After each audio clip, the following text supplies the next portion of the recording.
And we're live. Welcome back to the table. Yeah. Hell yeah. Hell yeah. Hey! Bro, was that another flag? Oh my goodness, bro. What's up, dude? Your Texans are getting flagged out the ass or what? Oh, no. That's what it seems like. It's like these Mm-mm. refs are just like those musicians with the fucking endless fucking shit coming out of their fucking sleeves. Damn. Fucking Oprah over here. You get a flag. You get a flag. Flag for all of Mm-mm. you. Everyone but the Seahawks Hell get yeah. flat. That's funny. Like that, I remember that. Everyone but the center, offsides.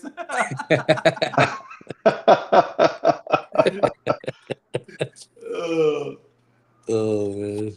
What a call Who's that up? was. Or that ref that was like, can you give me a second, please? I'm trying to address America. Oh yeah. I'm trying to talk to America.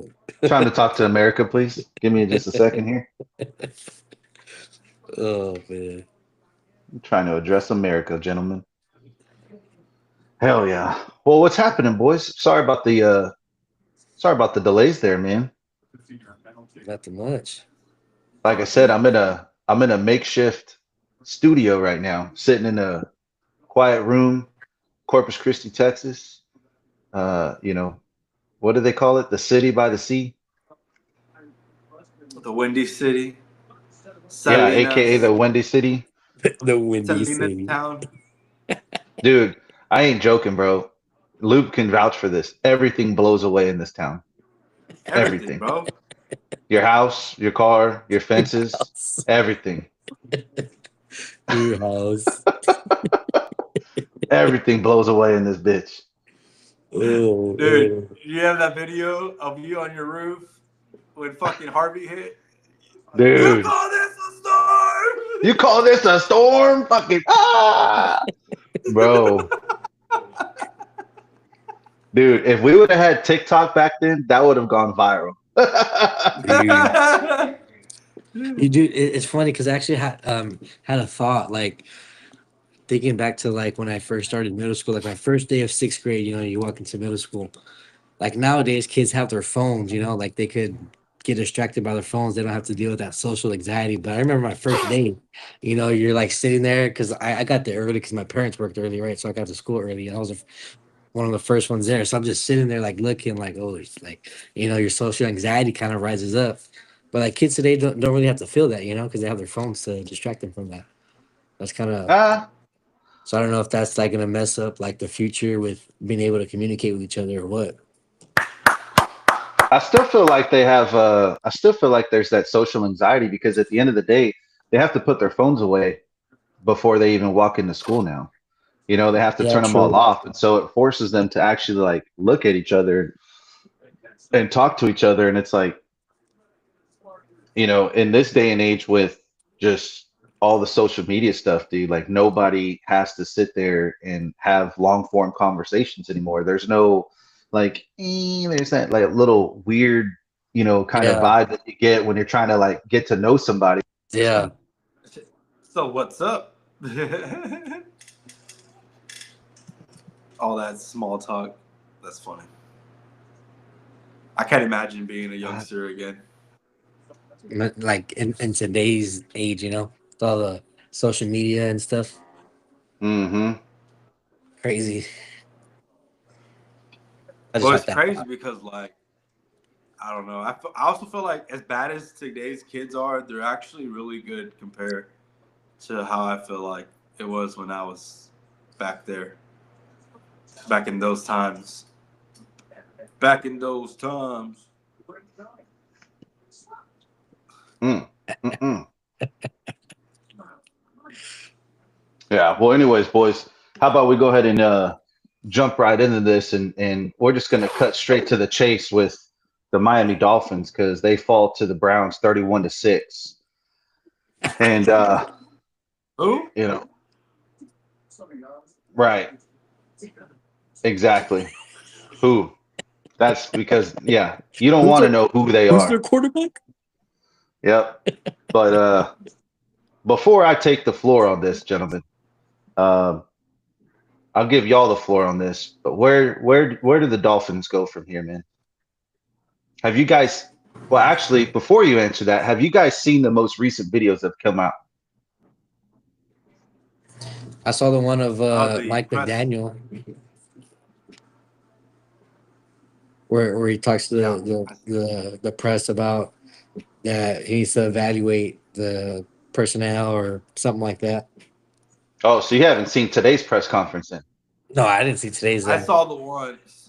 Are you talking about the one where he said that Tua is the guy that's going to lead the offense this week in Yes. snaps? Yes. And the expectation is don't throw 10 picks. Yes. That's so great. Right. That's such a great I'll let coach, bro. I'll let y'all take the floor. Go ahead. Like, Go ahead, Luke. Go ahead. Go ahead, Luke. Go ahead. No, like I've been saying since the beginning, I feel like it goes all the way back to McDaniels. And I feel like I'm gonna say this again and again and again. Yes, you can blame a lot on Tua because his inconsistency is unbelievable at this point. Like you got to wonder what's going on. He's on some Geno Smith type shit right now. But the difference is like we know that Tua can play, so it makes you wonder. What is next? Who is the first person to let go?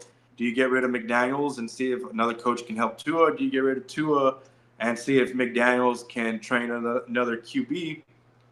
Or you do what the fucking Broncos did, just get rid of Tua and the head coach. Start over again. I don't know. Well, Steve and I would talked get rid about of this. McDaniels first, though.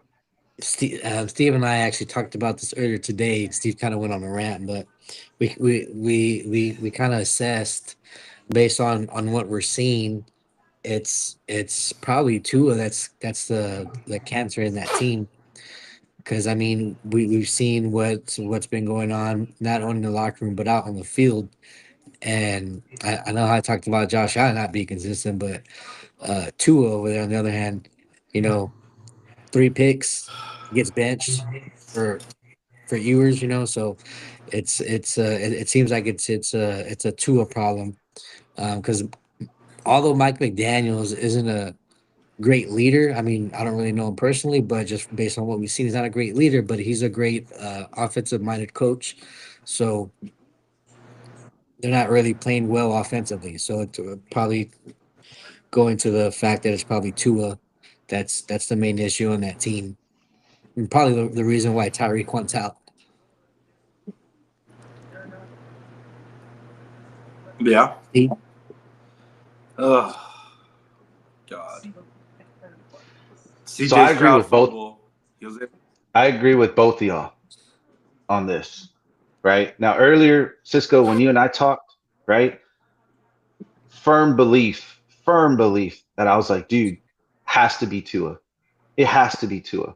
All these conversations they've been having, right? These player only meetings. Then Tua calling everybody out in the press conference. Then him coming back days later, apologizing to now what you're seeing here. Dude, what frustrated me is that it took you 7 games to own up to your own fucking faults. That's the problem right now. It took you 7 games for you to sit there and say, I got to be better. That's the problem. That's why I say it's Tua. Is it took you this long for you to sit back and, bro, you threw 3 picks in the first game or in the first game of the season. You know what I mean? You threw 3 picks and you sat up there and said, oh, well, it's because we have this problem, that problem, this guy, that guy. Bro, whatever, dude. Don't give me no excuses. You had all off season to fix whatever problems that you guys had. And the fact is that you guys failed to do it. Right? We all knew that there was an issue with you and Tyreek. Tyreek storms off the field or whatever on the last game of the season last season. So obviously we knew that there's turmoil on the team. And then they come out and say, right before season started, oh, we got rid of all that nonsense. We're good. Everybody's great. We made up, we're best friends again, and then Tua's out here saying, hey, yeah, Tyreek came over to my house for a family barbecue and this and this and that. Like, yeah, of course he's gonna show up for the family barbecue, bro. He's not gonna be that disrespectful. But that doesn't mean that he respects you on the field.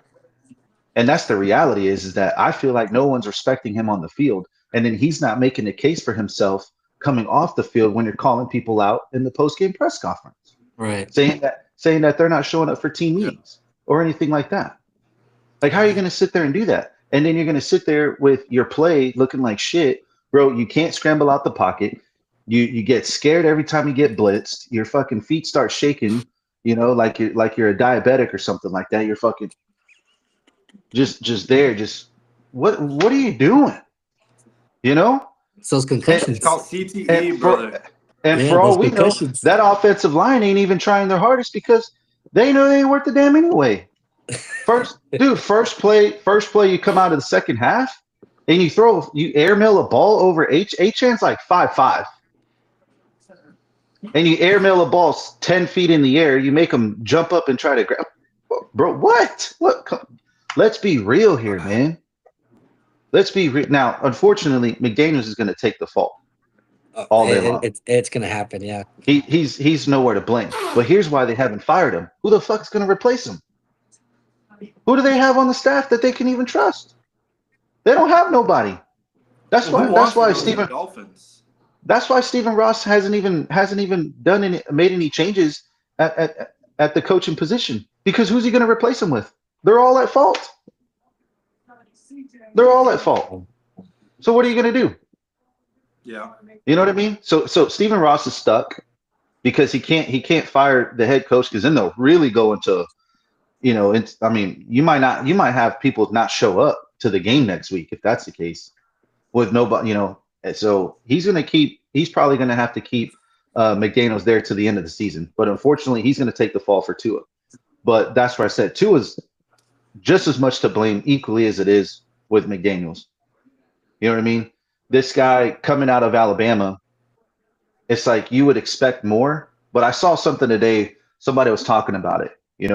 Maybe that was something that, so to provide you guys a little bit of context, Brian Flores, when he was the head coach of the Dolphins, he didn't want Tua. He wanted Justin Herbert, right? Once he got Tua in there, that's all he did was just complain about Tua. That's why he never gave him a captain's badge. That's why he never had him really start any game, or he didn't have him start any games for like the first 7 games or whatever. And he kind of waited until his feet were under the fire to start Tua before he eventually did. But even at that point, he wasn't sold. But I remember watching like Tua's first game when he comes out there and listening to this guy, and I was like, that's the guy who's going to lead our team to the promised land? Like, this dude didn't even know how to talk to the media. And so I was like, dude, you come from a storied college, with the GOAT of, the GOAT coach of college football, 7 national titles, Nick Saban, with numerous of future Hall of Famers coming out of that program, and you don't even know how to talk to the media? You're just as bad as McDaniels. Well, I think his hype came from the championship game when he took over for Hurts in Alabama when he was a freshman. It absolutely 100% did. Yep. It absolutely did. But here's the thing, college Tua could play. Yeah. But this Tua that came to the NFL, that guy couldn't play. I mean, think about it, bro. He couldn't even start because he was injured when he came into the league. So he was already a questionable case in the first place. And he didn't make it any better on himself with the concussions and then the interceptions. And it's just like, dude. So of course Brian Flores gets on out of there, and Mike McDaniels comes in to try to save the day. A whole bunch of mess is talked about Brian Flores, saying how they destroyed his confidence, yada, yada, yada. And Mike McDaniels was able to weather through that storm for the first season. But after that, it just turned into a complete disaster. Complete disaster. It's like Tua got comfortable, and then we ended up signing him. So now we're stuck with them. And so it's like, dude, what do we do? What can we even do? It's like the Brock Osweiler deal. Remember that, Luke? Yeah. You signed him 4 or 5 years, an absurd amount of money, and it's like, you kind of have to eat that contract. And, he basically stole money from the Texans. That's like I said with the Broncos, what they did to Russell Wilson. He had like $78 million, and they just let him go. Said fuck it. Well, the Broncos he only had 30. I think they had 39 million, not 70 something. They had $39 million left on his contract. Now they paid him to walk away, yes. But essentially the Dolphins are probably going to have to do the same exact thing. Yeah, I mean, just because get rid thinking of it, Say, fuck it. who's gonna want Draft to trade somebody. for Tua, No one's going to want to trade for him, I don't think. right? I mean, maybe the He's a Jets. liability. I mean, the Jets. Maybe. Or you could get Russell Wilson. Maybe the Jets. Bro, Yeah. we ain't gonna get no fucking Russell Wilson. The dog. Browns? I'm We're gonna telling get you. Russell Wilson. Ain't gonna. I wouldn't want that Watch. guy in there, Watch, bro. it's gonna happen. The Bengals didn't even think twice. They said, bro, I'd rather get a 40-year-old man that was sitting on his couch 2 years ago, drinking a beer, watching football. I'd rather get that guy to come sling the football before I get Russell Wilson, who was But five you know the years younger. difference between the Bengals and Dolphins? The Bengals are a winning franchise. Well, They make smart decisions. technically, the Dolphins are a winning franchise too.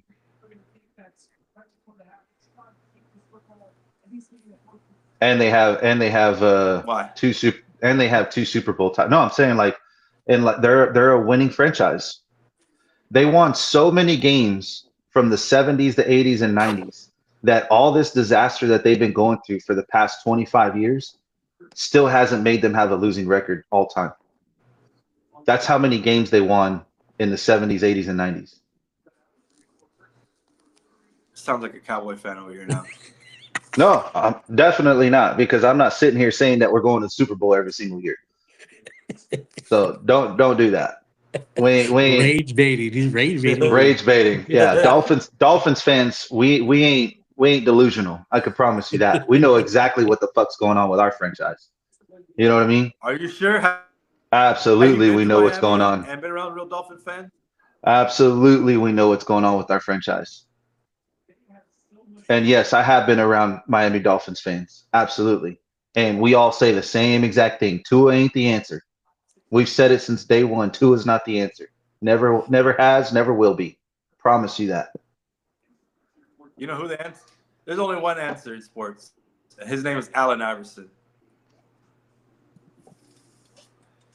Yeah, anyways, that's Well, so then what do the Dolphins do now? Do they just stick it out and stay the way it is? no, I mean, I said it the other day. It's time to offload and rebuild. You need to restock up on draft picks, and you need to rebuild through the draft, because you have a bunch of edge rushers right now that you could definitely get rid of. I know of one team for sure here in Texas that could use some edge rushers for sure. So you might as well offload them. And by the way, they have 4 first-round picks the next 2 years. So maybe one of them might provide you with the first-round pick where you can get 2 first-round picks. I don't know, but I'm just saying you're gonna have to start offloading and rebuilding. Sucks to say it, but it is what it is. And at this point, you're gonna have to tank for that first-round pick, which you don't even have the first-round pick right now. That would belong to the Jets. Well, so then what do you do about Tua? You just ride it out for the rest of the season? Well, I mean, you're gonna have to ride him out for the rest of the season. Isn't it like Hey, we gotta go commercial break. I saw that the Jets and the Dolphins play? We didn't hear you, Luke. For who? For me? Oh man, can you hear me now? Yeah. I was saying, I think the Dolphins and the Jets play. What is it, like December 7th or something like that? It's the battle for the first round draft pick. Is what they're calling it. Shit, at that point, but then it would be a 2-way tie at that point, because the Dolphins already beat the Jets earlier in the season already. So if the Jets beat the Dolphins at the end of the season, then it goes down to a tie. So it's going to start going to their points for, points allowed, or whatever, points scored, points allowed. And I don't know who would win that battle right there, but I feel like Well, I feel like actually the Dolphins would win that because, I mean, when you let up 31 to the Browns, I mean, the Jets have been losing, but they've been losing like 10-7, 13-7, Well, except for against the Cowboys. except the Cowboys. But again, like they just lost this past week 10-7, didn't they? So they're not giving up very many points like the Dolphins are. The Dolphins are fucking letting everybody up. I mean, granted, we're giving them points too. We can't stop throwing pick sixes. Goddamn. Tua looking Fucking like standing. Geno Smith out there. Dude, fucking standing in the fucking end zone, bro. Standing in the end zone. Let me just throw this up in the middle of the field with 4 defenders circling around the goddamn ball. Like, what the hell's the matter with you? God He's bless. been watching Geno As long as Smith. he doesn't throw 10. Yeah, and bro, that's what even pisses me off even more. It's like, dude, okay, so you bring Quinn Ewers in at the end of the game. You bring Quinn Ewers in, and I was excited. I was like, bro, let's see what this dude's got. You know, I'm not sitting here saying that he's going to be the answer either, but at least give us a fucking spark, something. Now, I'll tell you this: his release on the ball, Quinn, spectacular, spectacular. Can spin the shit out of that football. Love it to death. But he's got to play with more urgency. He played with the same exact urgency in that game as he played with Texas all the last 2 seasons, and that's zero. Yeah. Zero urgency. You know what I mean? That's why your ass fumbled the football on your first fucking snap. That's why you threw your interception. You're playing with zero fucking urgency. He needs to step it up a little bit. But the problem is that there's no veteran presence back there. You know what his veteran presence is? Zach Wilson. Another fucking terrible quarterback. You know? You're better off. You're better off eating Kirk Cousins' deal too. You might as well get on the phone with the Falcons. At least Kirk Cousins might be able to show him a thing or two. Yeah. You know, he don't need to show them how to steal money. He don't need to show them how to steal money from franchises. They're already doing that to the Dolphins, so he can go ahead and skip all that part. He can just go straight to how to play football. You know what I'm saying? Oh, man. Dude, it's crazy. Kirk Cousins stealing money on the sideline. Yeah. It's crazy. Yeah, I hear you. I hear you. Loud and clear, brother. Loud and clear. Bro's getting paid $90 million to sit on the fucking sideline, do absolutely nothing. That's robbery at its finest. You know, it's like, dude. So then Mike McDaniels comes out today talking about Tua's going to be our starter. Bro, you just said in the press conference after the game that if you are a continuous person that is negatively impacting this franchise during the game, then you leave me no other choice but to assess another player. Well, who the hell do you think he was talking about? He was talking about Tua.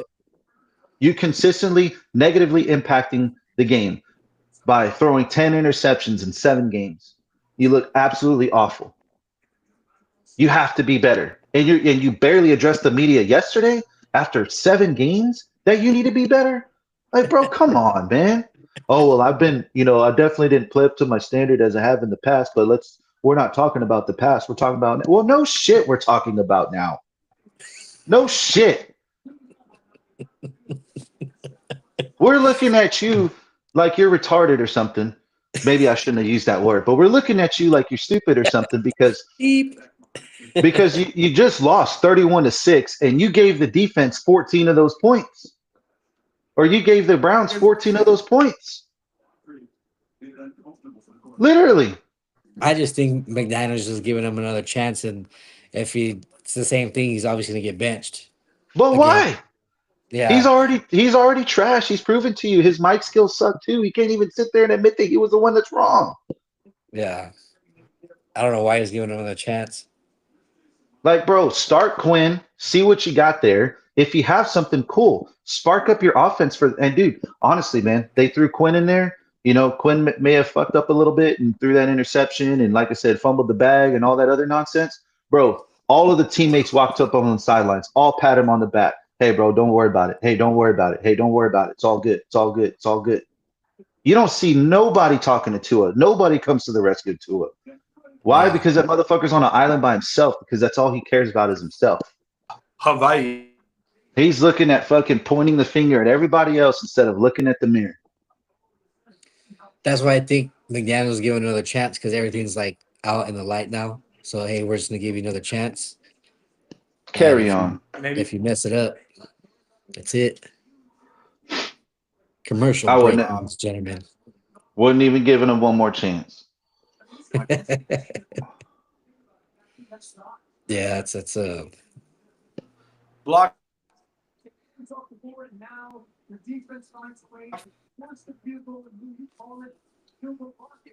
Whose TV is on? Am I breaking mine. up or what? Is it too loud? Definitely. I can hear you. Anyways, Yeah, let me turn it down. in What? other news. Oh my God, Hey, The Luke, commercial let's break. go. Time out. Luke, go to commercial break. Cut it. Got it. Go to commercial break. We're doing it live. Yeah. And while we're at it, folks, please drop a like and subscribe. Hit the bell button.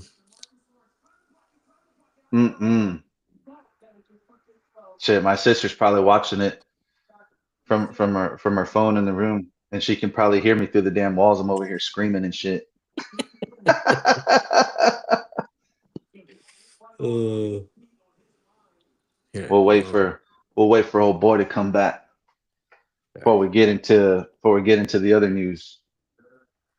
Because you know this one's for him right here. I think I already I'm know what not it even is. gonna say nothing. I'm not even gonna say nothing.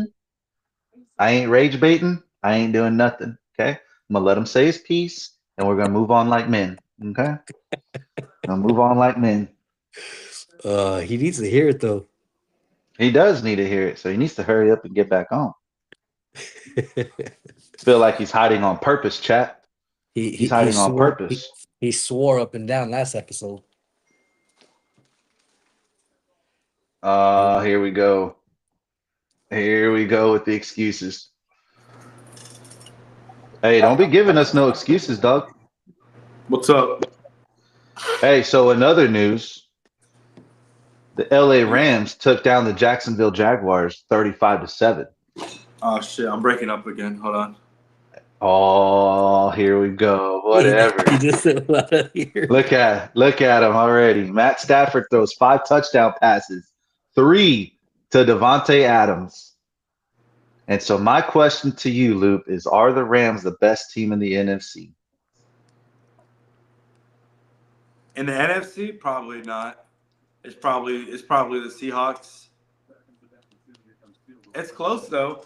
Now I did watch the highlights and I did watch the touchdown passes that Devontae Adams did catch, and that was all Matthew Stafford. All of that was Matthew Stafford. Even the one hand catch was all Matthew Stafford. He wouldn't have even been able to make that one-handed attempt if Stafford didn't put it exactly where it needed to be. So I can't give him that much credit.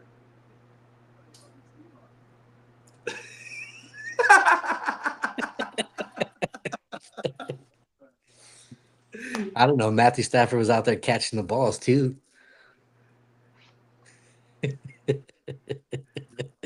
I didn't know that game was in London. That's the thing.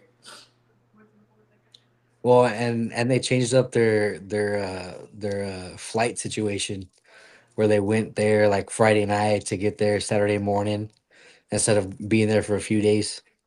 Mm-hmm. I mean, it seemed like it worked. No one's ever done that. Must have worked. Yeah, because no one's ever done that. Huh. Yeah, because they don't want them sitting on the plane for so long. Yeah. Because then their legs start to get all messed up or whatever, sitting down for so long. So they didn't want them doing that, but they still took down the Jaguars 35-7. So I would have to disagree with you though, that for them being the best team in the NFC, because I would think that crown still belongs to the Detroit Lions. Yeah. You know, and I think damn, that I forgot about them. and I think they proved that. Bucks today. I think they proved that tonight, taking down the Bucks. What was it, Yeah. 24-9? So Yeah. I think the NFC still resides with, albeit that the Eagles, you know, they put on a little show this past weekend, but I still think that they have some other problems. We'll get into that a little bit later, folks. Don't you worry about that. But yeah, I'm definitely going with the Lions. I got them to go to the Super Bowl this year, so and I'm sticking with that choice. Cisco, what you got to say about that? No, I definitely have the Lions top team in the NFC, just based off the way they've been playing. Sadly, it's not my Eagles right now, but hopefully in later on in the season and going towards the playoffs, we could top that off. But for sure, as of right now, it's definitely the Lions, the top team in the NFC, especially just how they played tonight against the Bucks with I don't say depleted, but they didn't have their starters in the secondary, and they still put on a show. So I mean, they could still ball with the starters or without. So it just shows you the whole team's aligned all together for one goal is to win. Yeah. Hey, and Loop, Cisco wanted to get your opinion on this one. He asked me to throw this in there. Is Adams still washed? Yes. Yeah, we'll see how the rest of the season goes. Interesting. Yeah, interesting. We'll see. Meanwhile, Kansas City steamrolls the Raiders, 31-0, put up a big fat goose egg. Rasheed Rice had 7 receptions, 42 yards, and 2 touchdowns. And the question is a fully loaded Kansas City offense a surefire trip to the Super Bowl? I would say so.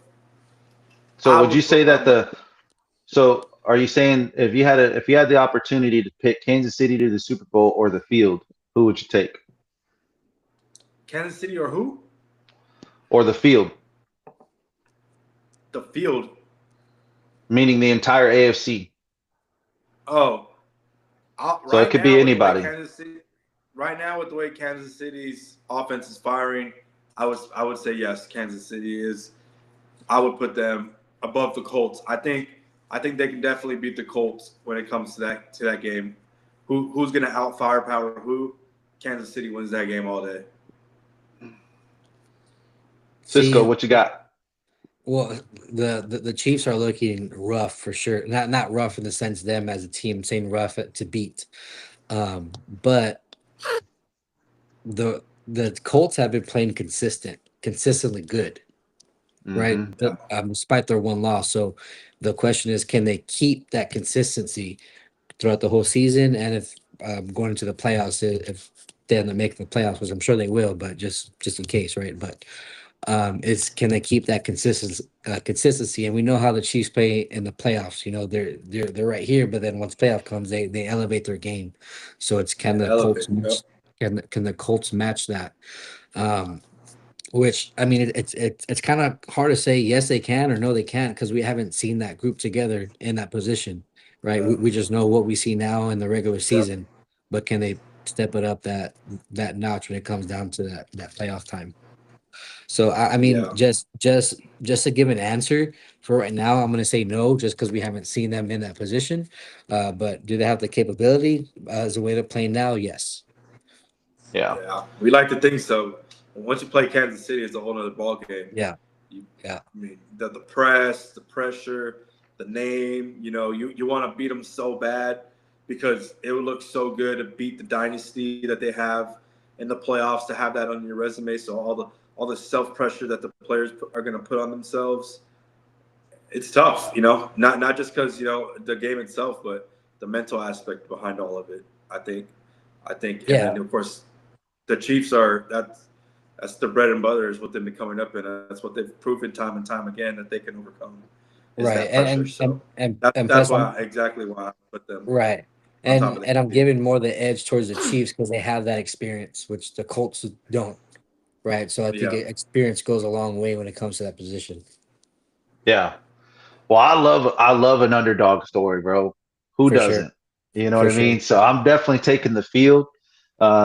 Just because you love the true underdog story, man. So whether it's the Colts, whether it's the Bills, whether it be the Bengals, right? If the Bengals can outlast the season and get Joe Burrow back at the end, Joe Burrow has proven that he can definitely take down. He's got Patrick Mahomes' number for sure.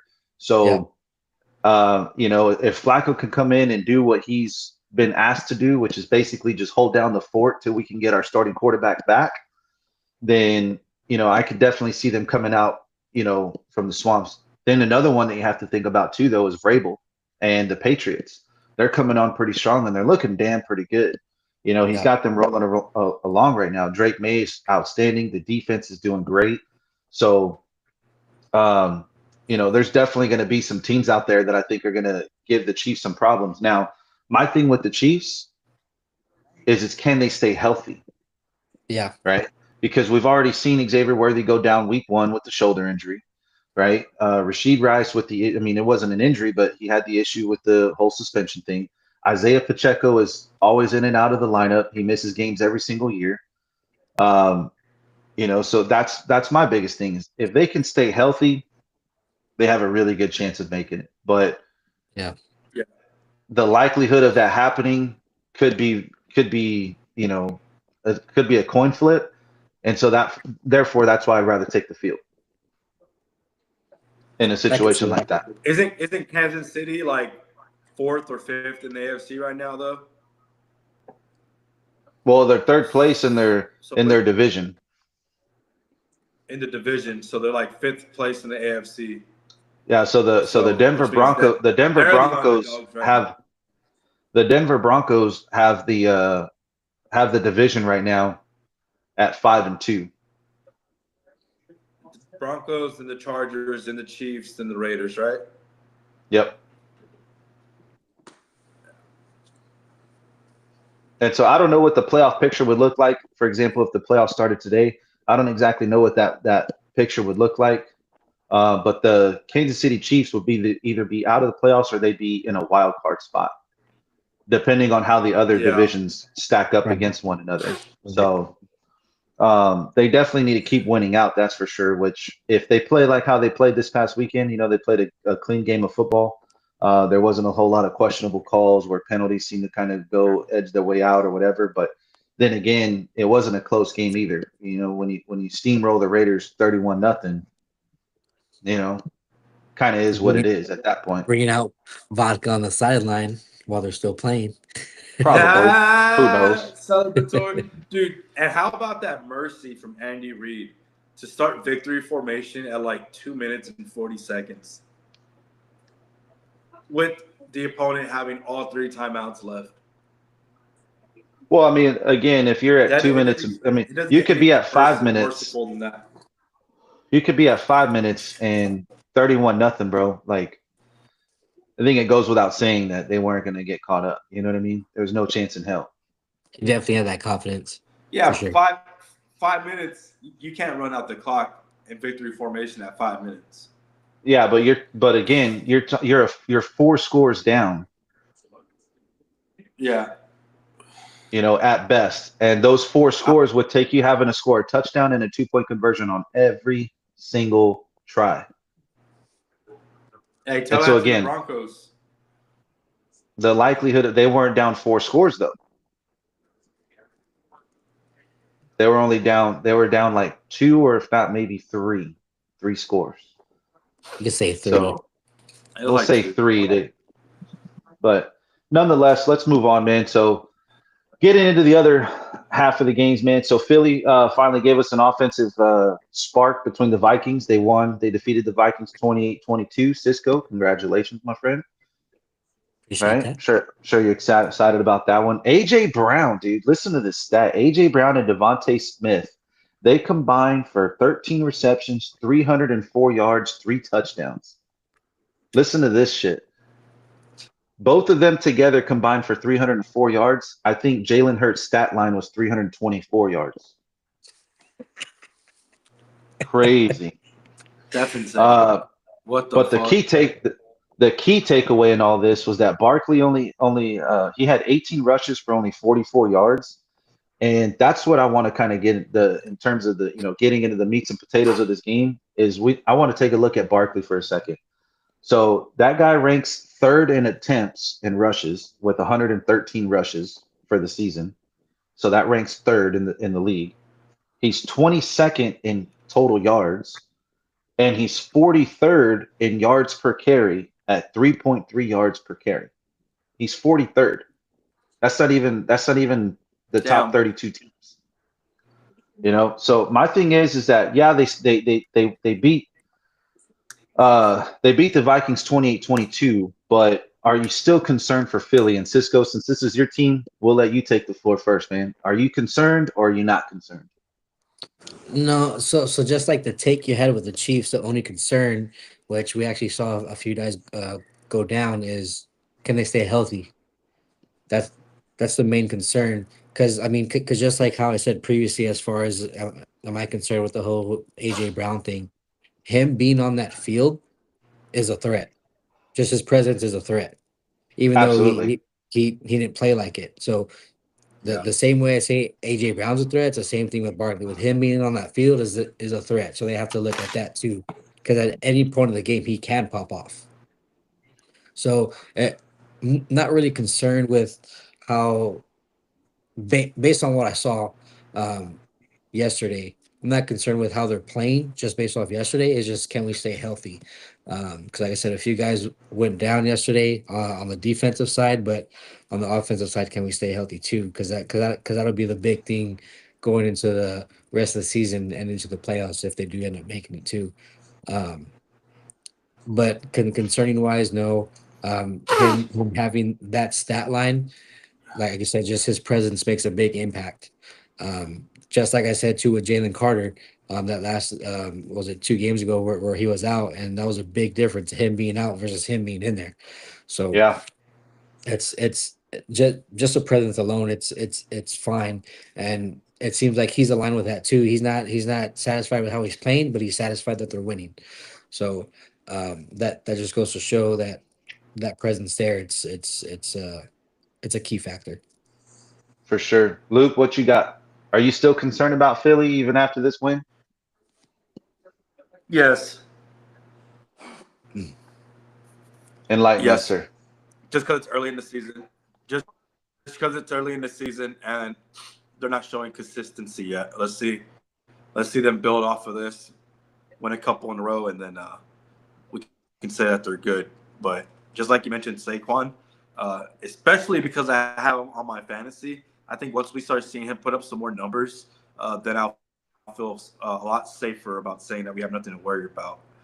Because Jalen Hurts can only run the rushing games for so long, before there is no rush game, in my opinion. Yeah. Well, And I would have to agree. I would have to agree with Luke on this one, Cisco. But go ahead. You're going to say something. You're going to I was respond. gonna say, I mean, because you have that threat of Jalen Hurts running, you have that threat of Saquon Barkley running, you have the threat Dallas Goddard, AJ Brown, Devontae Smith, which you just had that stat line for AJ Brown and Devontae Smith, in which we saw Jalen Hurts have the first perfect passer rating of the season of any team. So, I mean, I definitely think he can throw the football. It's just making sure we're on the same page as far as play calling and what the assignments are. But like as far as Barkley's numbers, I know Loop said inconsistent, right? As far as the games and whatnot, won those 4 straight with not playing consistently. So I mean, we definitely have the talent on the football team. Just got to make sure we're on the same page. But as far as the stat line, like for Barkley, I don't think that's much of an issue because he's there, and you have those threats out on that field where which you could go any which way, in my opinion. But Yeah. Well, so the reason why I'd have to kind of side with Lupe on this one, that I'm still kind of showing some concerns, is just because of the inconsistencies that I see, even with them being healthy, right, on the offensive side of the ball. And it's not that I question their ability, I question their play caller, their offensive coordinator. That's who yeah, I question. Because, yeah, he drawed up a really good game, this past Yeah. weekend. But the reality is that, you could tell he's definitely listening to the media because, they're telling him pass the ball, pass the ball, pass the ball. So what does he do last week? He starts trying to pass the ball. And then it well, for wasn't the working out two for games them. they lost, yeah, the two games Yeah. that they lost, yeah, Yeah, then it was like, oh, you need to run the ball, run the ball. And then they try running the ball and it's not working there. Now it's pass the ball, pass the ball. And this time it worked. And so you can definitely tell that he's listening to the media and right. what they want what they want or what they expect out of it. But my thing is again, is just that there's been so many inconsistencies in his play calling so far. Um, essentially in this first half of the season now, if you can think that way, Yep. man, it's like, holy crap, we're approaching midway through the season already, right? So that's where I just question it. I question the validity of their play caller and whether or not he's going to survive through the second half of the season. Especially once games really start getting down to where they really count. Yeah. And you got Dallas, man. They're approaching on the heels, but we'll get into that here in a minute. So we'll go ahead and move on to the next segment here real quick, unless you guys want to have some final words on the Phillies. Go Birds. Go Birds. Got it. So the Giants. I just see the Saquon situation turn into like the whole fucking Derrick Henry situation. Where the name's there, but I mean, not much will happen. We'll see. I'm wrong about a lot of things, so I'm just giving you some good luck. Devontae Adams being one. Hey, well, this one might be a pretty easy one. But the Giants suffer an epic collapse after leading 19-0 in the fourth quarter. Obviously, they fall to the Broncos. As we all know, they lost 33-32. But just based on what you saw throughout that game, right? Are the Giants, even without Malik Neighbors, are they still good enough to contend in the NFC East?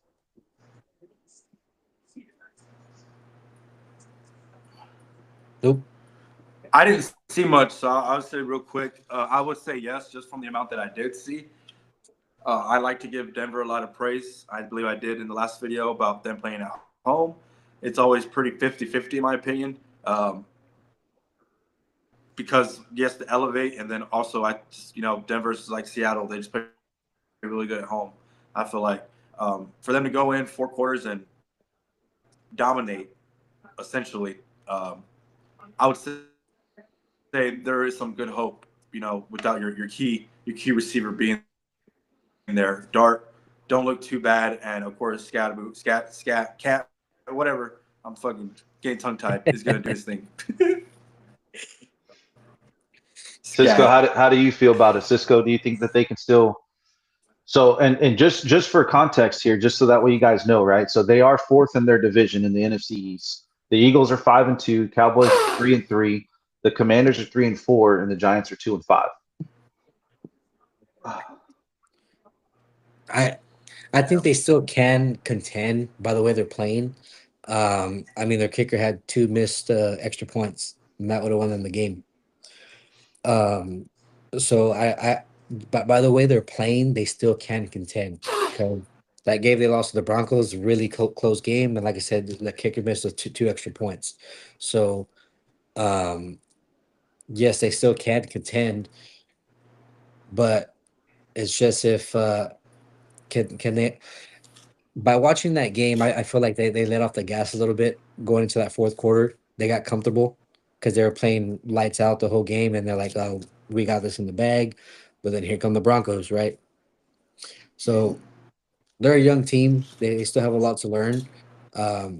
Being right now on how they're playing, they have that confidence. Being that they're young, they still can contend with the NFC East. And then of course Jaden Daniels going down. I don't know the severity of that, but that's definitely an impact too. So they could easily go to that 3rd spot. And now of course you got the Cowboys and Eagles, which the Giants already beat the Eagles once. Yeah. For me, I'd say that they have a slim chance this year, right? But I think a couple of things need to happen, right? They're going to need some dominoes to fall their way. So this next week coming up against the Eagles, they obviously had the recipe for success the week prior, but they play them again this weekend, but this time in Philly, yeah. Right? And so if some dominoes can kind of roll their way, and let's just say that they have Philly's number and they beat them again, okay, that gives you 2 wins in your division right there. But then from there, man, you have a gauntlet. Looking at their roster here, you got the 49ers that aren't letting up anytime soon. I haven't even seen the schedule. You got the Bears that are on a 4-game win streak. Then from there, you have the Packers. Then you have the Lions, and then the Patriots. We know how the Patriots are playing. Then to close off the season, you have the Commanders, Vikings, Raiders, and Cowboys. And so you're gonna need some of those games to kind of go your way. So this is where I think that something needs to happen. Is I think that they need to hit the trade block and or just kind of look at themselves internally and ask them like, where do we want to wind up this season, right? Do we want to wind up with a 500 record, or do we want to go for a playoff spot? And if they want to Yeah. go for a playoff spot, then I think that they need to make a trade, right? Yeah. Whether that's getting rid of Thibodeau or if that's going to give up some draft picks to get a wide receiver. But I think you absolutely need to get another wide receiver in there if you want to make any noise, Yeah. to have a chance. Otherwise, if they're comfortable ending the Shit. season with a 500 record, Tyler Lockett, it's a free agent. Ty, Tyler Lockett's a free agent. That's true. So he didn't even have to. You don't have to give anything up for that. You can just sign him.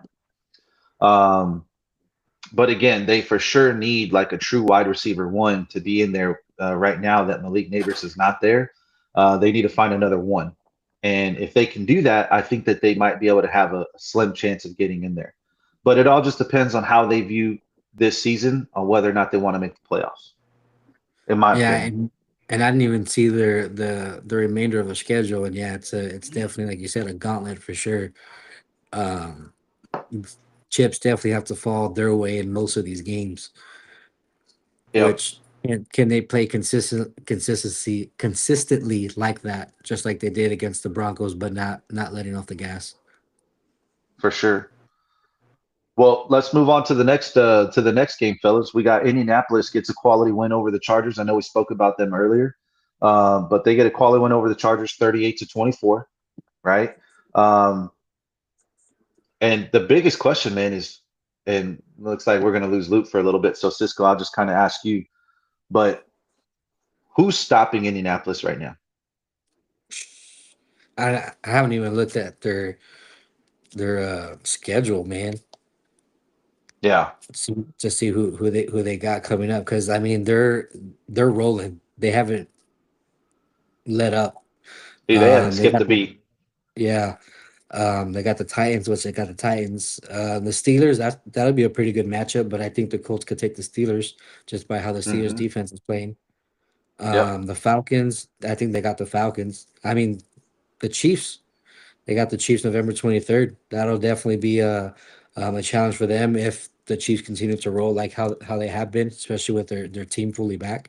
well, So I think that'll be if you think about it, those are some tough games coming up, right? So I think that's going to be their true litmus test right there. yeah, Because albeit, the Steelers are kind of shaky a little bit on defense, but the reality is that they still play a pretty good defense. The Falcons right. defense is no joke this year. They're definitely contending right there for a top 10 defense. The Chiefs, we already know what the Chiefs are about. The Texans, we know what the Texans, Texans are about. So the man, Jags. that's a tough 4 game skid. Now, luckily they have a bye week in between, so they have a rough they have a pretty much a bye week, you can assume, against the Titans, because I don't think the Yeah, Titans are playing. I don't think they're playing to win anything right now. I think they kind of let up the right. season already at this point. Um, but you're going to have the Steelers and the Falcons after that, and then you have a bye week, and then you go up against the Chiefs and the Texans after that the next 2 weeks. Well, Um, you still got the Jags, the Seahawks, the 49ers, then the Jags and Texans again. So yeah, that second part of the season, that's definitely a great test for them to see can they keep that ball rolling because right. that's pretty intense as far Well, as and that schedule goes too. and Jonathan Taylor went off, right? So during that game, he rushed for 94 yards, 3 touchdowns, and at this pace right now, he's expected to finish with 2,100 all-purpose yards and 27 touchdowns. And that is I mean, it's pretty comparable. It's not 100% exactly, but it's almost comparable to a similar game or a similar season such as LaDainian Tomlinson. Yeah, I went back and looked at his stats or whatever. I mean, granted, I think he had like 500 more yards in terms of all-purpose yards, um, but the touchdowns are pretty close. And so, are you taking Jonathan Taylor right now for MVP, or are you going to take the field? Because there's a lot of conversation right now that he's having an MVP-like season, but we all know how it goes with a lot of those awards, those MVP awards. They're generally a quarterback award. yeah, yeah. I mean, just like I think how Saquon should have won it last year. This year, Jonathan Taylor's playing crazy. Um, Yep. right now. I think Jonathan Taylor should definitely be in that conversation 100%, as far as him taking it. And if someone says that he's going to take it, you can't really argue that right now, you know. But of course, we all know the MVP usually goes to the quarterback. So, but I just think he's definitely in that conversation. And if anyone says he is going to win it, there wouldn't be any argument against that, because the So way let me he's ask playing. you. So let me rephrase the question here then. Okay, because they also have another MVP candidate that's also on that team. So would you take the MVP award to go to a player on Indianapolis or the field? Right now, Indianapolis. Right now, Yeah. Right now, and as of they're course, rolling. right. I mean, because of course one could argue too, Baker Mayfield, the way he's playing, but the way that Colts team is playing collectively as a team, with of course Daniel Jones being one of the contenders for the MVP spot, the way they're both playing, JT and Danny Dimes, it's crazy, man. And then I mean, just the whole team together, right? Because even the defense is playing lights out too. So. Um, Hmm. but I mean, for right now, I'd have to give that MVP to the Colts, because no one saw this coming at the beginning of the season. No Dude, one, nobody. I no mean, no one, one. no one was even expecting Daniel Jones to start. You Yeah, know, exactly. much less have the season that he's having. But Right. it just goes back to that saying with Liam Cohen, right? That with quarterbacks, it's all about timing and circumstance. And man, did he find himself in a perfect situation there in Indy, For man. sure. And they love him down there too, man. It's crazy. Like, the good thing about Danny Dimes is that, when you see videos of him, even when he's talking in the media, like he's just himself, bro. Like he ain't out there trying to be somebody he's not. He's just, I mean, kind of reminds me of like Joe Flacco, bro. He's just kind of just sitting there. Yes, You know what I chilling. mean? Just kind of chilling, man. Like, yeah, I'm just here for a good time, not a long time type of thing. But Yeah. Well, I mean, it's like Malik Neighbors said last season. It's not the quarterback, you know. So I mean, yep, with that Shane Steichen system, he's there. That team, he was that missing piece of that team absolutely. for the offense. Well, and of course they got the rookie tight end, Tyler Warren, which that was a amazing grab for them too. And the way he falls into that system is just real perfect fit. The way that Colts team, it's crazy. Yeah. No, for sure, man. I mean, maybe that's something that we can definitely get into another show, but it makes me wondering like what was the thing that maybe Brian Dayball just wasn't too fond of with Daniel Jones that he's extra fond of with Jackson Dart, right? Because the Right. whole thing that you said about Malik Neighbors with how he had that interview and he said, well, it's not the quarterback, it's not the quarterback, it's not the quarterback. It definitely came to light when they started Russell Wilson and how bad he was doing, except Yeah. for the Dallas game. That was but that was a one-off for sure. We all know Yeah. that now. Um, but it definitely was kind of shedding some light there because it made you start looking at the coaches and the coaching and start making you think second guess yourselves like, okay, well then who really is at fault here? Because you got your number one wide receiver that's still on the team, but then you got Daniel Jones out here, and same thing with Saquon Barkley, right? He left, they didn't want to sign him or whatever. He had to leave and go get more money. Well, then the dude winds up winning the Super Bowl. And then now you got Danny Dimes that walked away from the whole thing and he's shining like a diamond in Indianapolis. Meanwhile, the first few games of the season, man, the Giants were wondering if they were going to have the first round pick again, or Yeah. or a top five pick again in the draft. Like Yeah. I'm pretty sure that was on their mind for a while. They couldn't catch a break. So yeah, for sure. I think we should probably dive into that a little bit more on the next episode for sure. Oh, for sure. Well, and then so I guess who do you have as a MVP? Do you have Colts, one of the Colts, or you have the field? Man, um, that's tough. I actually want to say the field, believe it or not. No, I mean I want I want to say the it's not a field. wrong answer. I want to say the field only because I don't know how Daniel Jones is going to perform as they go through this second half of the schedule. But dude, I can't ignore what Dak Prescott is doing on the field right now. He is playing some of the best ball of his life, and when it's all said and done, he's doing it with arguably one of the worst defenses in the league.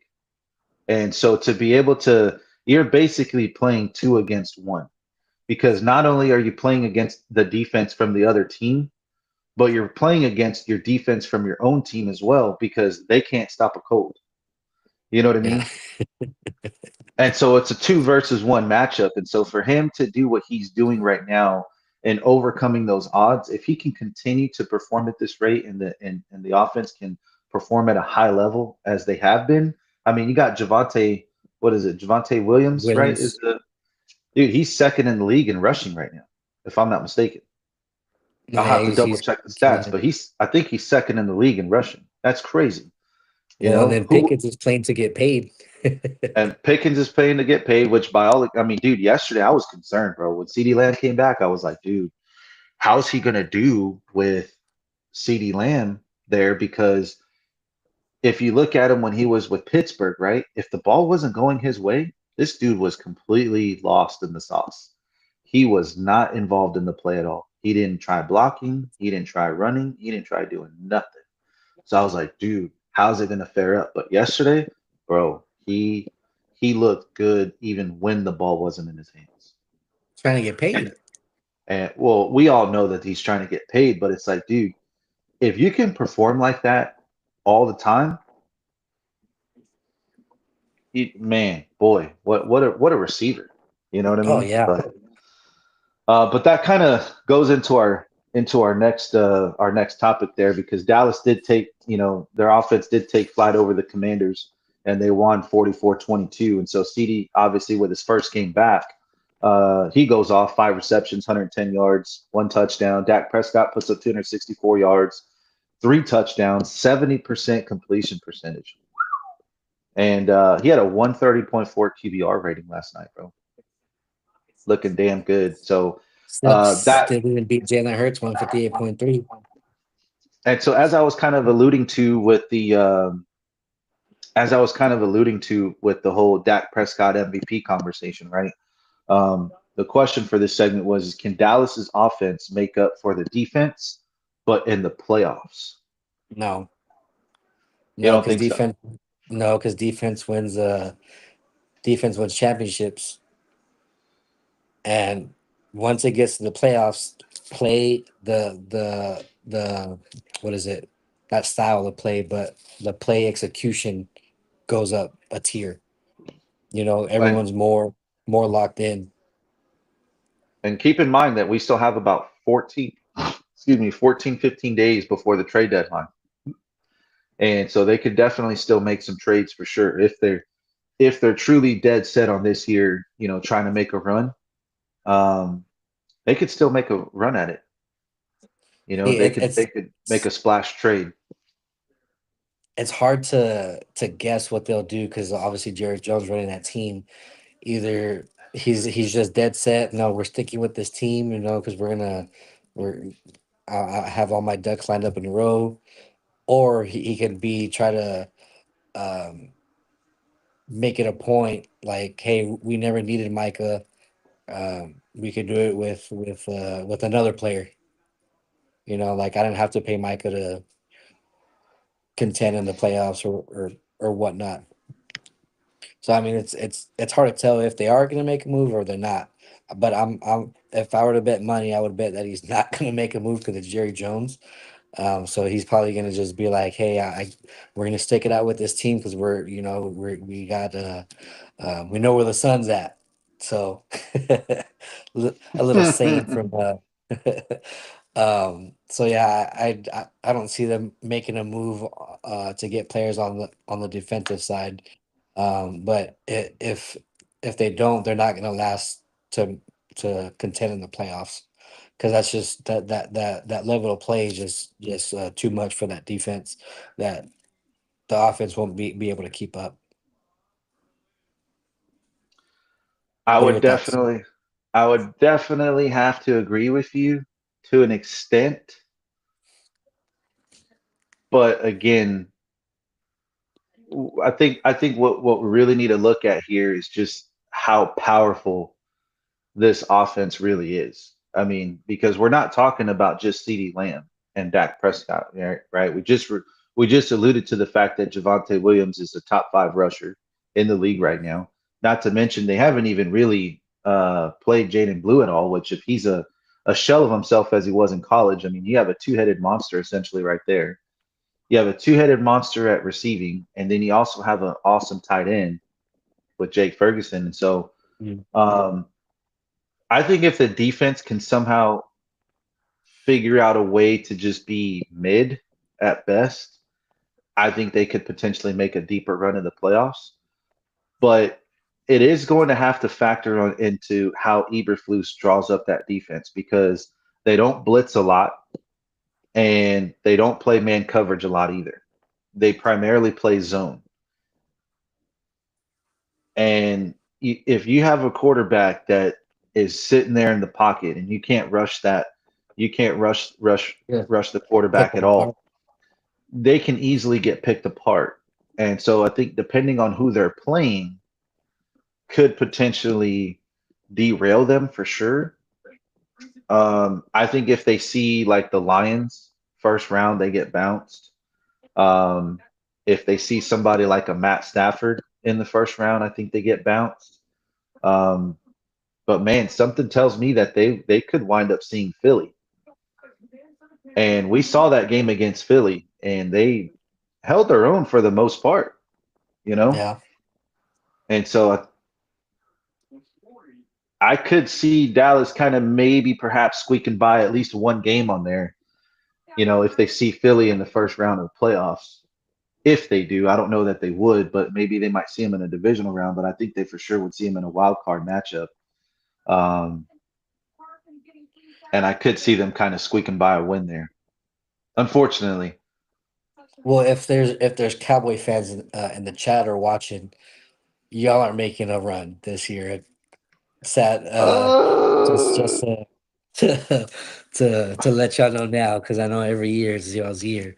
Not making a run this year because there's one person that touches the ball every snap on offense, which is Dak Prescott, which he's proven to not perform in the playoffs besides one game. And I don't even know how many games he has in the playoffs. Like what, 2, 3, probably maybe 4. So it hasn't been good.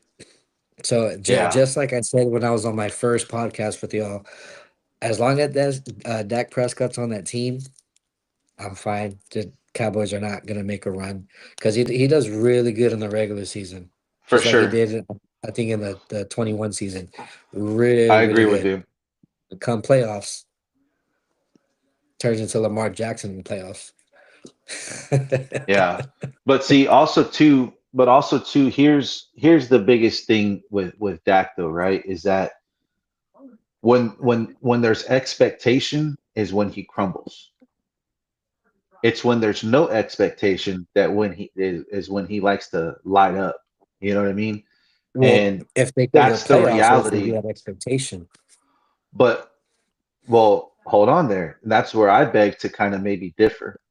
And the reason I say that is because again, like you're not expecting them to be able to hold up in the playoffs if they make it. Right. So again, I think a lot of people feel that way, which if we go back to what I just said, is that when there's no expectation is when Dak plays his best. It's when there's the expectation that it adds a little bit of pressure, and that's where he starts to kind of burst like a pipe. And I think that right there is enough reason to kind of consider them to be a contender, is because there is no expectation for them to be. I think you're downplaying the Cowboys fan base right now. There's an expectation every year that they're going to win the Super Bowl. We're downplaying their fan Are base you right now. accusing me? Are you accusing me of hyping them up, dog? Are you accusing You me are of doing happy that? the No, not you at are happy all. the Not at all. I would never do such a thing. Not to Cowboys fans, bro. Not to Cowboys fans. Come on now. we're in Cowboys country right now, so tread lightly. Bro, I'll roll in these streams every day, baby. You know what I'm saying? Yeah, dude. I'm But no, rolling in it every day. They don't make, dude. I have my my Eagles license plate frame. I got my Eagles emblem in the back of my truck. Make sure everybody knows they don't mess Oh, with I me. know. Right. Right. They don't mess with me. Mm-hmm. They Till know better. you come out with a flat tire. So I got the Till you come out. KO3 on there, 3-ply sidewall. Did you change out your tires already? Yeah, I changed them out like a few months ago. Dang, got some I already had KO3s, like dog. I already had like 3 rotations done. Damn, son. KO3s. Yeah, KO3s. Where'd you get them? Can't say.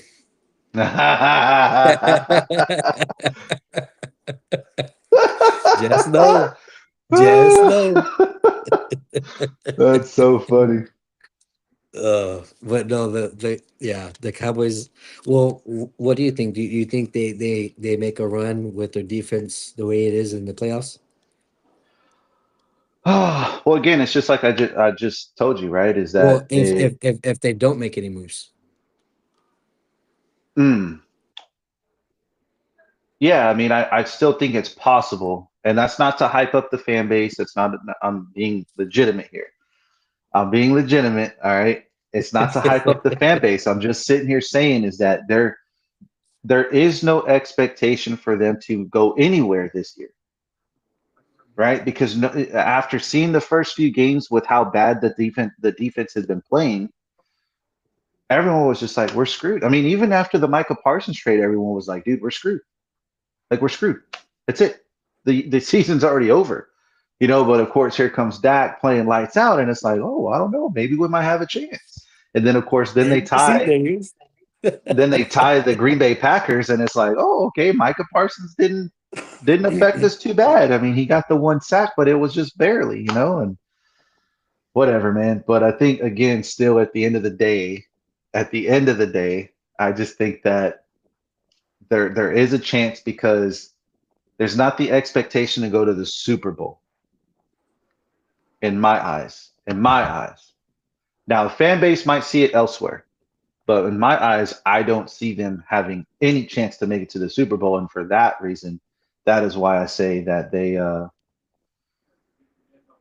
they might actually stand a chance. They're not going to make it to the Super Bowl, but they stand a chance to make it to the Super Bowl. Yeah, Is it's what you're it's one of saying. those weird things, bro. It's one of those weird things because just as much as I know how that factors into how Dak plays. And Yeah, again, it's the whole reality is that the Dallas Cowboys fan base, they always think they're going to the Super Bowl.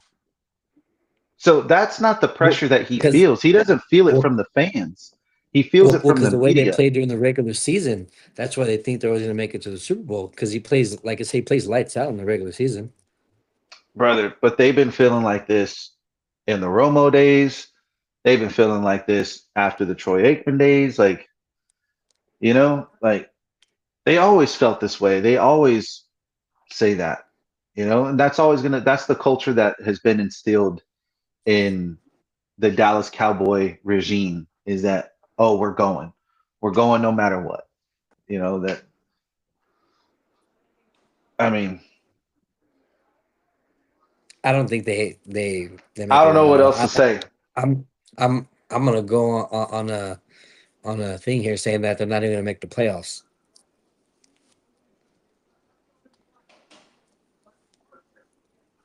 Not even going to make the playoffs. I mean, that's also a very good that's something that could very so happen. I mean, we don't know, obviously, right? Only time will Right? Yeah. tell. But there is a very good chance, yeah, that they don't make the playoffs. So Yeah. we'll have to wait and see. I mean, but it is going to suck to see another year of, not that I don't root for the Cowboys, but I'll root for the individual, right? Dak Prescott. It's going to suck that Cowboys are going to waste yet another year of him because of something else that's out of his control. I could see that. Well, I mean, I'm going back to Loop's hot take, I forgot when it was a few weeks ago when he said they should have traded CeeDee Lamb instead of Micah Parsons. It's coming more alive on what he said because yeah, he said about wasting Dak Prescott. I think the wasting CeeDee Lamb on his ability. I think that regardless, I don't know. I guess I don't view it the same way because it's a wide receiver, and because of the number that he's wearing. So he's got another reason to play for outside of championships, right? Because he's carrying a storied number Yeah, that belongs to some really good wide receivers in that Dallas Cowboys regime, right? When you look at Des Bryant, when you look at Michael Irvin, and then what was his name before Michael Irvin? I can't uh, remember his name, way but before me. yeah, I mean it was way before our time, bro. I don't even think you and I were even born back then. But I was in my there's a dad's sack. it's a special number nonetheless to the Cowboys, right? Wearing the 88, and so he's got something else to play for. And that's what I say. I don't really think that they're going to waste his talent necessarily because at the end of the day, he'll still be recognized either way. And once you make that Ring of Honor, man, there ain't no going away from that. So you're a Cowboy for life at that point. Yeah. Well, I guess it's really what he wants to play for. He wants to play for championships, or he wants to play for accolades. For or legacy. Yeah, legacy. So, yeah, I mean, just like you said, it could. I mean, the same could probably be said about Dak Prescott. Play like you said, plays well in the season, but playoffs doesn't really make a run. But probably just playing for that legacy, and he was a really great quarterback in the regular season. But other than that, so I mean, it could be the same. But do you think that Dak Prescott wants out of Dallas? No, I don't think he wants out of Dallas. Yeah, I don't see it either. I think he likes that light playing in Dallas for some reason, even though we can't capitalize on it. But it feels like he likes just playing there, just the attention he gets. Like, yeah, because I mean, just wearing that star, it's weird. Just wearing that star just brings a lot of attention to you, and it's like, I don't know, you're put on this pedestal for some reason. Just Yeah, just the way that is. It's weird, but dude. You know what I kind of wonder is I wonder what their rivalry jerseys would look like, right? Because we yeah, saw we saw a couple of the rivalry jerseys come out for two of the divisions, one on the NFC side, one on the AFC side, AFC, yeah. and that they look pretty fire. The Bills uniform was fire. The Dolphins one took me by surprise because at first I was looking at it, I was like, but then once I saw it on the field, it was like, damn, those look actually really good.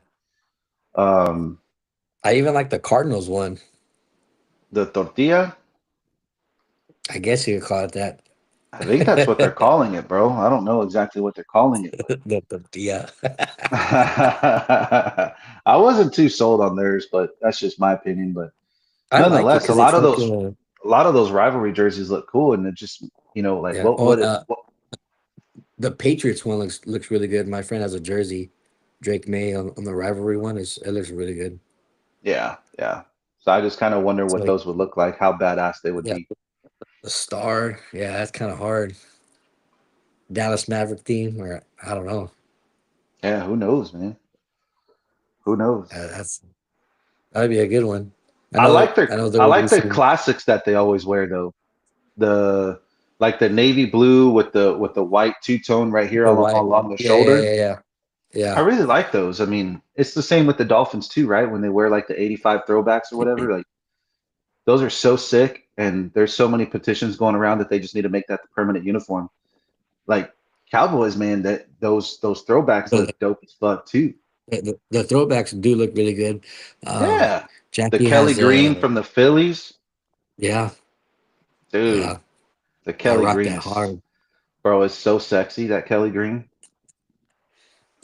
Jackie has that two tone of a Micah Parsons jersey because back then she wanted a jersey. And you're like, oh, you got to get that one because it's that two tone. It looks really good, right? And of course he Hmm. gets traded, then I have to buy her another jersey. But I was like, this time you're gonna get a Michael Irvin jersey because we know he played with the Cowboys. He's not going nowhere. So you're getting a True. Michael Irvin jersey. So that way you don't have to buy any jerseys in the future. Yeah, you could just rock the number, baby. Rock the number. You don't have to change jerseys again. She a Cowboys fan or what? hmm I she's a always Cowboys, Bills, Ravens, 49ers. She's a whole bunch of teams. whoever's winning, right? Who's ever's winning? Whoever's winning. Exactly. Yeah. Yeah, no shit, bro. Hey, that's the wife too, bro. Dude, I can't. You want to talk about some rage baiting? Yeah, I know Lupe tries to rage Oh bait. yeah. Dude, she rage baits me all the time, bro. The Chiefs always air over here, right? So we're always they're always on freaking TV. You have no choice but to watch them half the time. And so of course the game's on, and she don't watch football to save her life. But then somehow, some way, I'm watching the game. She always finds a way to come in right when the Chiefs play. Who's playing? And she knows who's playing, but she just wants to ask me, who's playing? And I'm like, here we go. I'm like, it's the fucking Chiefs. And she's just like, oh, okay. All right. Well, cool. And then, of course, the Chiefs score. Yay. Oh, my God. Yes. And I'm just sitting here like, oh, my God. Getting so Oh mad. man. You know, especially when it's one of those games where like the calls are getting all favored to the Chiefs and it's like really Yeah. pissing you off and you're just like, you're getting mad at the TV. And as she sees me getting mad, she says, babe, babe, babe, what's wrong? Nothing's wrong. Well, but why are you so upset? And I'm like, just leave me the fuck alone. Yeah. You know, get out of here right Oh, now. I don't want to talk to you right now. Okay, I don't oh. want to talk to you. Dude, it's funny because Jackie sometimes wears my Eagle shirt like out in public, and sometimes there's people that comment like, "Hey, you see the Eagles shirt, blah blah blah," and I'm like, "Yeah, you know what's funny? She's a Cowboys fan," and they're like, "Oh no, a divided house, what?" It's funny, dude. I'm like, Yeah. "Yeah, she's wearing my stuff over here. She's a bandwagon." Mm-hmm. Oh, I know. It's Because when I first met her, bandwagon. she had a Saints jersey. Total New Orleans Saints fan. I don't remember who. I think it might have been like Reggie Bush or something like that. But she had a Saints jersey, and she would rock that thing all the time. The only team that we root for together really is the Longhorns. And Oh, so, but speaking of that, y'all going to never mind, probably don't want to say it on air. no, it's cool. The Yeah, we're definitely gonna try to make that Vandy game. I mean, I don't know how it's gonna go, bro. You know what I mean? Uh, yeah. Arch Manning, man, and well, it's not even Arch Manning, bro. It's it. Here's my thing about the Longhorns right now is Sark's play calling is so bad, and Arch Manning is playing so bad, and the offensive line can't block to save them lives so bad that you don't know who to point the finger to. That's the Well, crazy well, part. that's that's what I was going to ask because I haven't really seen them. Do you think Arch Manning's playing like that because of the line?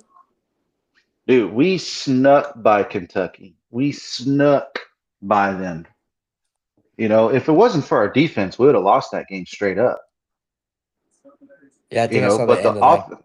the offensive line was just getting absolutely blasted. And what's crazy is that, you know, we've recruited a lot of these five-star recruits, you know, whatever, and it's not panning out the way that we thought it was. And so it really has everyone questioning just how really good Coy Ewers actually was. You know, how many flaws did he overcome to, you know, help out that offensive line? You know what I mean? Yeah, There were times where the offensive line was shaky with Quinn, but you know, he was still making plays. You know, and that was the thing, like the easy throws he was making.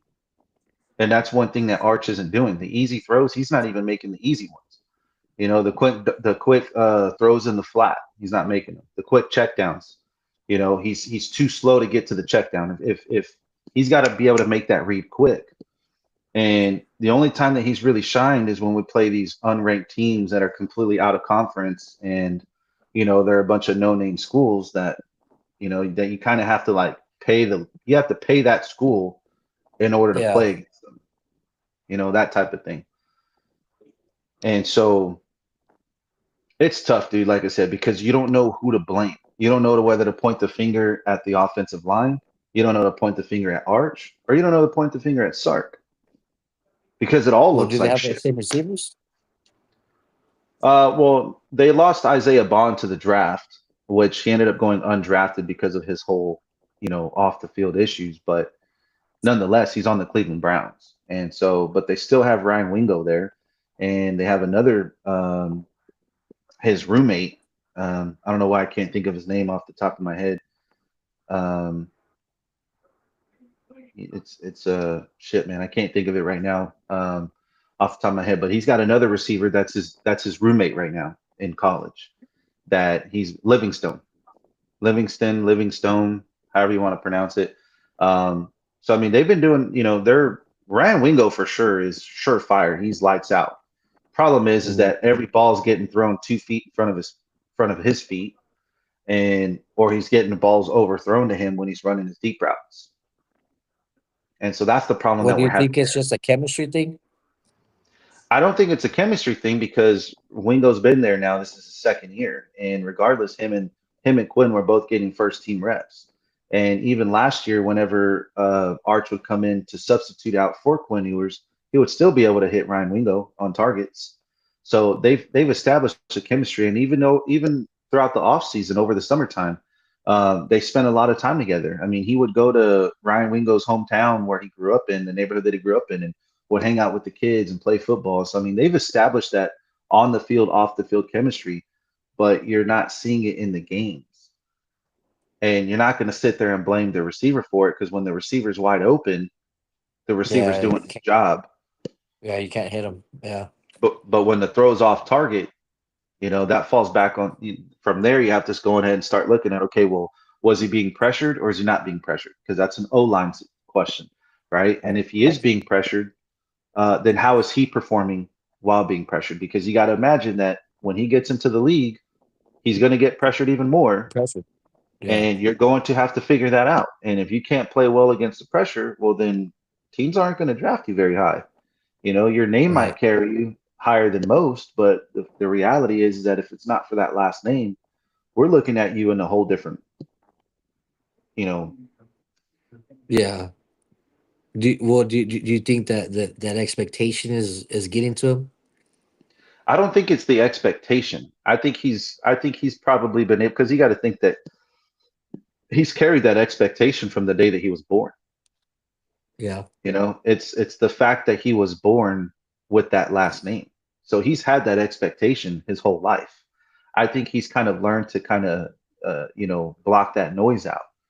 So it's not necessarily the pressure that he feels. I think what it is just that um again, I think that there's other things going on around him that's affecting him.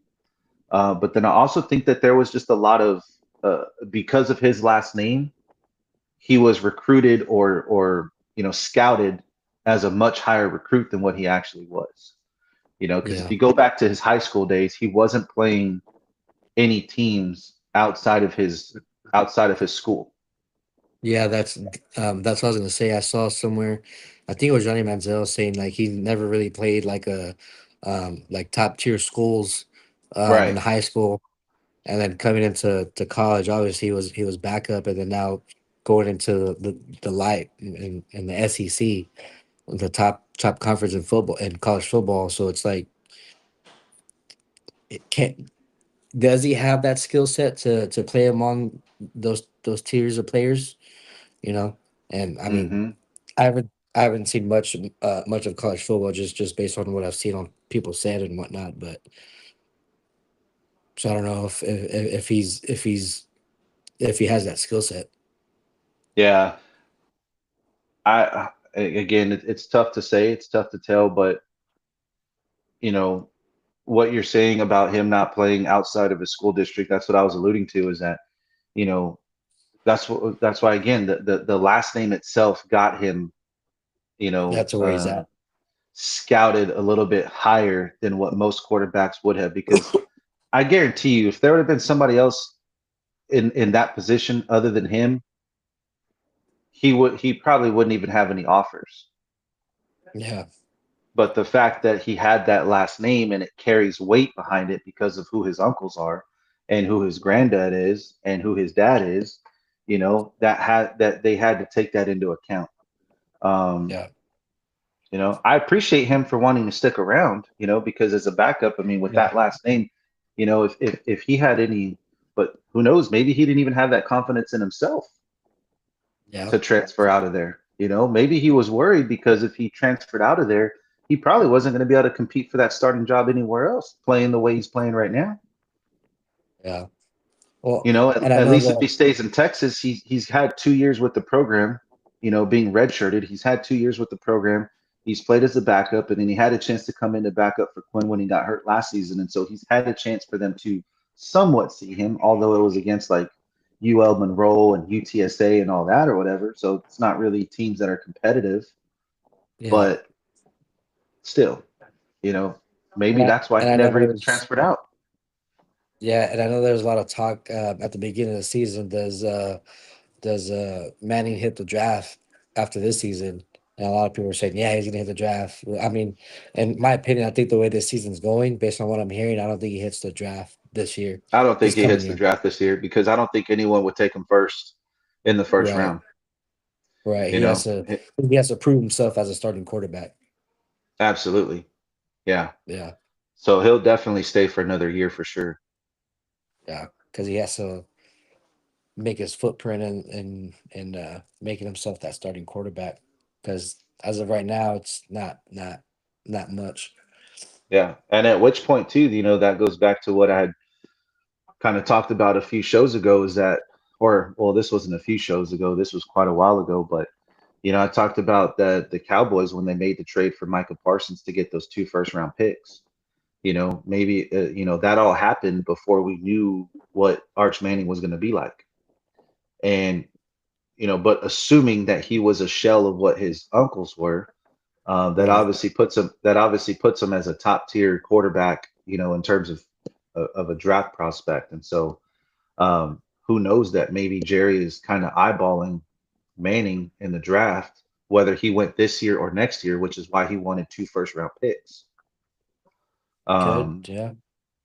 and so because he could easily use the 2 picks to trade up in each of the drafts, right? Or in this case now where he's not playing so well, they could end up sneaking him on by, and then they pull him, they draft him in as a backup to Dak Prescott, and have him, kind of like a Jordan Love, Aaron Rodgers situation where they sit behind Yeah. the starter for 4 years, and then once that guy's ready to kind of, ready to ship off and retire, then it's like, okay, cool. We've been developing this quarterback for the last 4 years. Let's see what it looks like, or let me show you what it looks Yeah. like.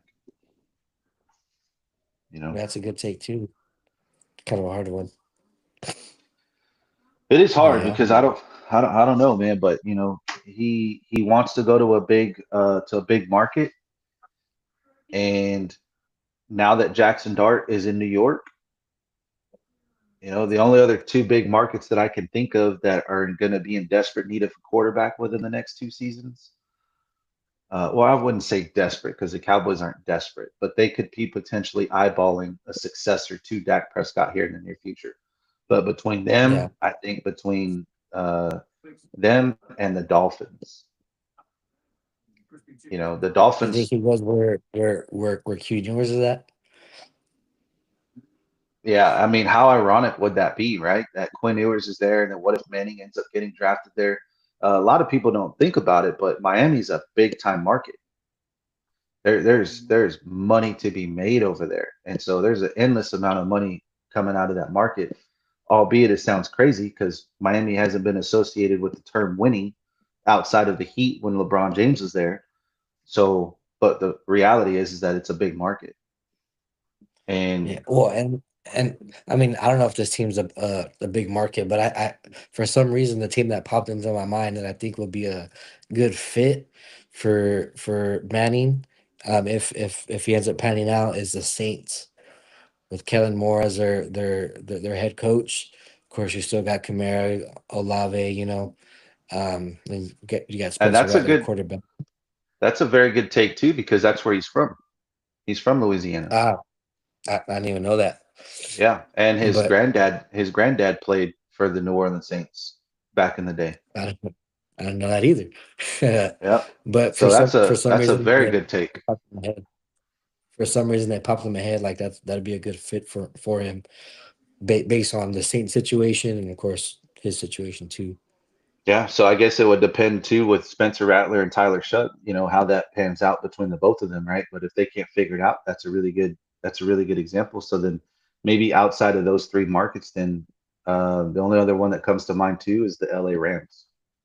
Yeah, well, yeah, and that's if Stafford's looking to close the door soon. Which I think he is. Yeah, You got his childhood best friend that is retiring, Clayton Kershaw, you know, and what a bang he's going out with, right? Retiring and his team's going to the World Series, yeah, that's crazy. So what a bang for him to go out on. And then with the way that Matthew Stafford's playing, I mean, who knows, right? What if they wind up going to the fucking Super Bowl too? Then it's like, Yeah, okay, I mean, so if the Rams go to the Super Bowl and let's just say by some divine miracle they wind up winning the Super Bowl again, could you oh, see he's done. Stafford could you see Stafford retiring after this season? Yeah, for sure. Right? So it's like, there's going to be some crazy things coming up here in the next 2 years with football and the way things kind of pan out, because you're going to have some teams that are going to be shaking some stuff up, making some changes and whatnot. So who knows what this looks like, man? Yeah, I mean, it's definitely interesting, and of course, the season too. It's just mind blowing on what's been taking place.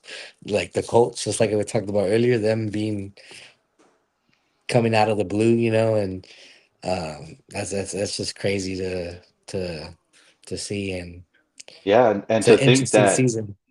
you got Anthony Richardson that's on rookie contract because you drafted him in the first round, and so you're paying that guy probably $24 million a year right now. So the question is Crazy. do they pick up his fifth year option, or do they not pick up his fifth year option? And do they re-sign him as a backup, or do they kind of ship him off somewhere else? Do they let him walk? There's a I lot of think question marks there. I think he's gonna end up wanting going somewhere else because he seems like the type of guy that he's not gonna want to get benched. Yeah. Watch him That's wind just the up way he going to the seems. watch him wind up having to take a spot like on the Jets or something like that, where quarterbacks go to die, ladies and gentlemen. Dude, Where quarterbacks go no, to die. I mean Sam Darnold did it. Sam Darnold died there, Well, and he's doing. he was reincarnated in San Francisco. Yeah, there you go. Yeah, there you go. Yep. While they're He was there, they die. While they're there, they do die. Yeah, they do die while they're there, man. A little bit of life gets taken from them while they're there. Oh, But for sure. It's weird the way that Jets organization has that curse. yeah, it is super weird. But hey, man, this has been fun. It's been great. But it's getting late, and Yes, we sir. got work in the morning, man. So I appreciate you jumping on. Yes, And sir. Loop, if you're watching still, brother, we appreciate you too. Love you, bro. Hope you're feeling better. I know you were feeling like feeling pretty sick and whatnot. So we still appreciate you jumping on, even though you weren't feeling too well. And we'll see you guys for the chat. We'll see you guys on Wednesday, 9:30, same time. Signing Peace. off. Peace.